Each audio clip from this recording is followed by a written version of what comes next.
So అందరి మనసులో ఉండేది చిత్తూరు అభివృద్ధి కావాలని. ఇక్కడ ఉన్న వాళ్ళకి తెలుసో లేదో, చిత్తూరులో రోడ్లు కొడితే ఓట్లు వేయరు అని చెప్తాను. నాకు ఓట్లతో పని లేదు, రోడ్లతోనే పని అని చెప్పి 5 రోడ్లు కొడతా ఉన్నాను.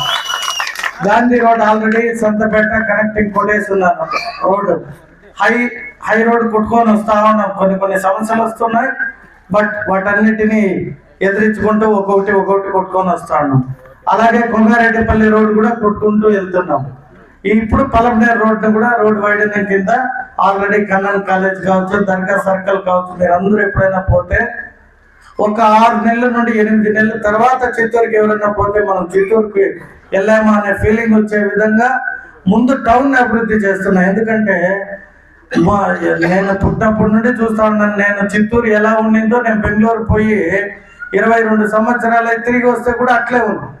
1 థియేటర్లు కొట్టేసి కళ్యాణ మండపాలు అయినాయి, కొన్ని స్థలాల్లో బంగారం గుళ్ళు పెట్టుండదు. ఇంత తప్పితే అదే బిల్డింగ్, అదే పెయింట్ అట్లే ఉండదు. 22 సంవత్సరాలుగా నేను ఏం చూస్తానో అదే ఉంది చిత్తూరులో. కాబట్టి అది దైవ సంకల్పం. నేను బెంగళూరు పట్టణంలో అభివృద్ధి ఎలా జరిగిందో చూశాను. రెండోది, నాకు పర్సనల్గా కూడా డెవలప్ చేయాలంటే అది ఒక ఛాలెంజింగ్.